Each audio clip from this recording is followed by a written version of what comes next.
Olá, sejam bem-vindos ao Filosofia de Boteco. Esse aqui que é o maior lote, o maior espaço de diálogo Espaço democrático. fértil. Hoje cabe espaço hoje fértil. Espaço fértil, literalmente, Hoje espaço né? fértil e outras coisas mais. Fértil em todos os sentidos, se é que vocês entenderam. A gente vai chegar lá. Eu sou o Lucas Tomazelli, na minha frente, aquele que sempre me interrompe na abertura. @Ziconeri. E eu aqui, José Barreto. E hoje é um episódio especial por si só. Exatamente. E aí, então, a gente vai fazer sem delongas. Eu vou pra definição e aí A gente fala... vocês vão descobrir por que é especial. Vamos lá, então, o Michaelis tá na minha mão aqui. O tema de hoje é sexo. O Michaelis aqui tem, como sempre, um monte de coisa pra falar, 6 definições. A gente vai na mais importante. Eu vou respeitar a primeira, porque, né? Se eles estão colocando que é a primeira, eu vou respeitar. Conjunto de caracteres estruturais e funcionais, segundo os quais um animal é classificado como macho ou fêmea. Não interessa pra gente. Quase gênero. Vai no que interessa. Vamos lá. Tô tentando. Não li antes. Aqui nada é combinado. Conjunto de características... Anátomo-fisiológicas, eu vou pular. Vamos lá. Plantas, não. Vamos chegar aqui nesse aqui. Instinto genésico. Atração sexual ou sua manifestação na vida e na conduta. O exemplo é, ele exala sexo. Já fica mais do que a gente quer falar. 5. Conjunto de qualidades físicas que despertam o apetite sexual. Boa. E o último, os órgãos sexuais externos do homem e da mulher. Genitália. A gente fala aqui sem propriedade de nada, mas hoje a gente resolveu trazer alguém que vai falar com propriedade pra gente. Então a gente tá aqui com a Dai. Seja muito bem-vinda.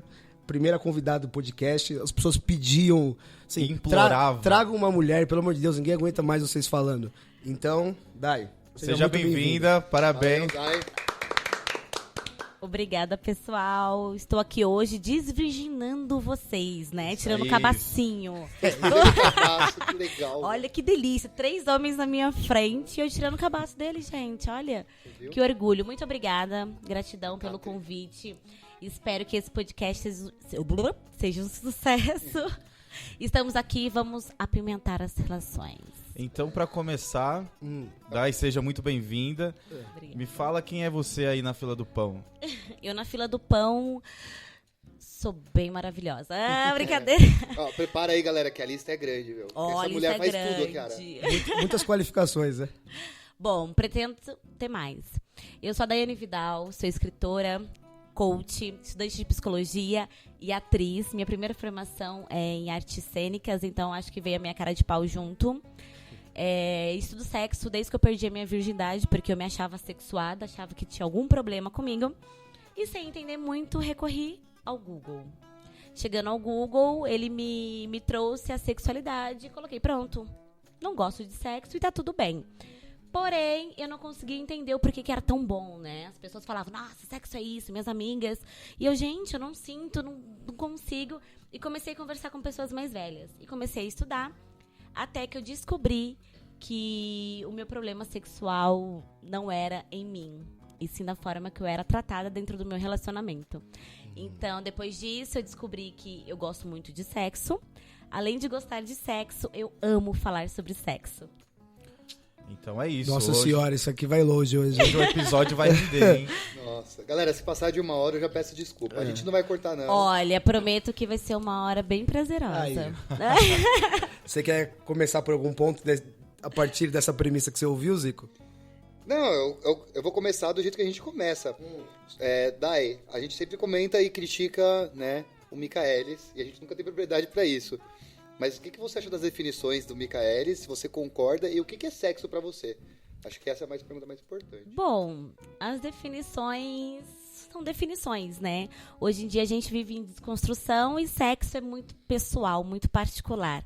Nem o que é sexo pra mim é sexo pra você, e assim a gente vai se adaptando a essa nova filosofia de vida, né? Do Sim. século XXI. Porém, o sexo pra mim, gente, ele é a essência da vida. Ele é a energia mais poderosa que a gente tem. Ele fala sobre os meus comportamentos, o meu autoconhecimento, a minha evolução como ser humano. Então, o sexo não é só penetração, não é só gozar. É gozar Sim. da vida, gozar de pessoas, gozar de lugares. e gozar de tudo, porque não tem nada mais gostoso que gozar, né? Então, na sua pergunta, já vou aproveitar e comentar. Então, sexo oral é sexo? Sexo oral é sexo, gente. Você sabe que quando eu entrei na faculdade, a gente fazia uma roda de apresentação pra quem entra, pros calouros, pros bichos, né? E aí fala assim, seu nome, de onde você vem, você nasceu, e se sexo oral é sexo. E isso numa escola que eu fiz... sério isso? Eu fiz jornalismo e é uma escola que é dita... como posso dizer? São liberais. Subjetiva. Não, eles são liberais, ninguém lá é conservador. Mas existia sempre essa questão do tipo, sexo oral é sexo? E várias pessoas diziam não. Eu acho que eu disse que sim quando eu tinha 17 anos. E eu continuo achando que sim. Pra mim, preliminar é não votar no Bolsonaro. Daí pra frente é 17. Então... Não, a primeira coisa é, você votou no Bolsonaro? Não, já te amo. Exatamente. Não, aí não pode... Se a resposta for sim, aí já era, nem né? pensar, Já era. Contato nenhum. Né? Vai acabar o tesão, então. Não tem. Bom, quando a gente fala de sexo oral, já é sexo porque ele começa como? Sexo oral. Sim. Então ele é denominado sexo. O sexo, ele não é só penetração. Ele é um olhar, ele é um toque. O sexo é a atmosfera sexual. É tudo. A gente faz sexo no olhar, a gente faz sexo na pele. Então a gente precisa desmistificar esse termo sexo de forma pejorativa, sabe? De forma, um sexo. Não, o sexo é tudo. Ele é chama, ele é vida.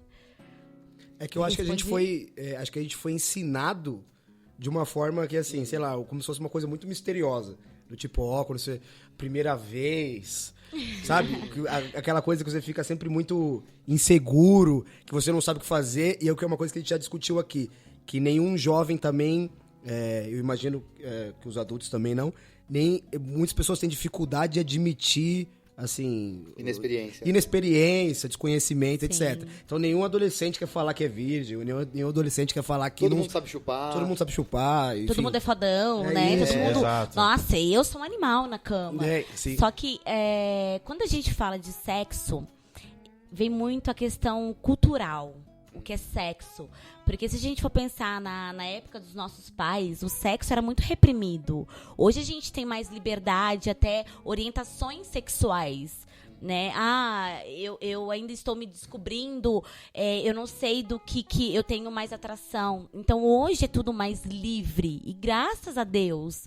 Porque eu odiaria ser uma pessoa da forma que eu sou reprimida sexualmente.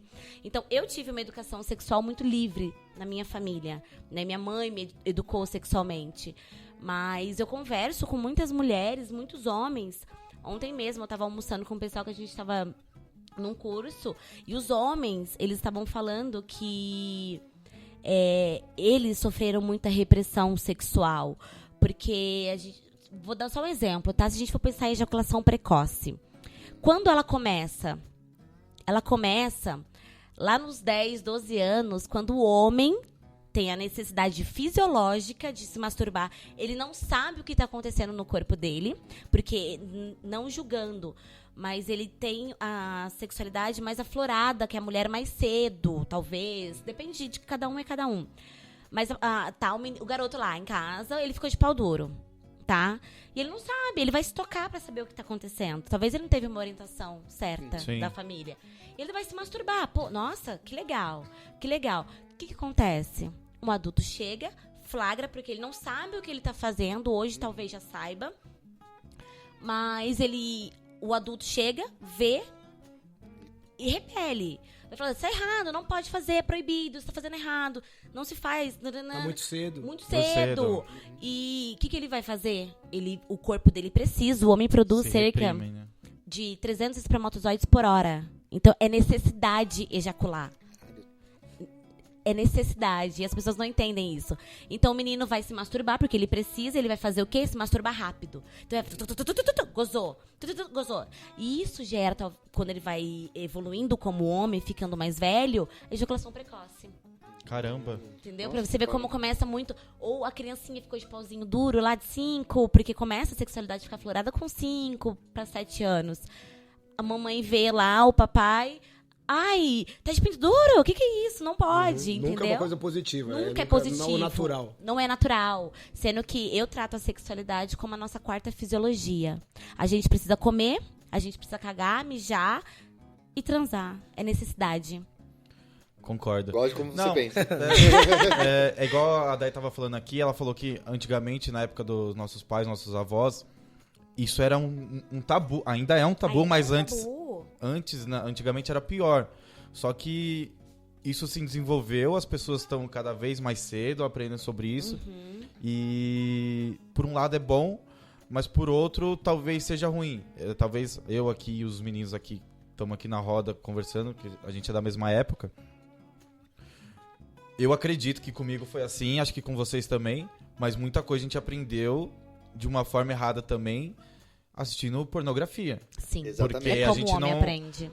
Foi assim como a gente aprendeu, porque em casa realmente, se você tem uma família que não é muito aberta e não fala muito sobre o assunto, acho que talvez pra menina seja até pior, se a mãe não senta com a menina e conversa, você vai procurar isso na internet, porque tá ali fácil. Exatamente. E, querendo ou não, o pornô te ensina de uma forma errada, né? Então, é um negócio opressor. Total. Tanto é que isso eu trabalhei muito quando eu fiz o curso com a Carol Teixeira, que é a minha instrutora de Tantra. E o curso que ela fez, ela bateu nessa tecla que tudo que a gente aprendeu até hoje sobre sexo tá errado. Tá errado. Então eu desconstruí muito isso e meio que era um negócio que eu utilizava e hoje eu não utilizo mais. Eu aprendi a ver com outros olhos que o sexo é muito além daquilo que a gente vê de penetração e não é um prazer próprio, sim uma troca de relação com a outra pessoa também. Sim, também. A gente precisa entender que cada pessoa é uma pessoa. Cada pessoa tem uma experiência de vida e que nós somos formados através de estímulos externos, que são as nossas famílias, nosso ciclo social. Sim. Né? E o tabu sexual ainda é muito forte. Os jovens hoje têm muita informação. Eles vão entender sexo como eles procuram no Google, né? E vem a pornografia, que é a objetificação da mulher. Sim. Né? Eu falo, eu prefiro, tá? Assistir, se for pra eu assistir um pornô lésbico do que um pornô heterossexual. Porque eu vejo a mulher ali como um objeto. Se você for parar pra analisar a mulher dentro da pornografia, ela é só um objeto. E o sexo, ele precisa ser desmistificado. Ele precisa ver, as pessoas precisam entender que é uma troca. Porém, é algo que eu sempre bato na tecla. Que eu, Daiane, sou responsável pelo meu prazer. E você, Zé, é responsável pelo seu prazer. E juntos, a gente se une e goza juntos, tá?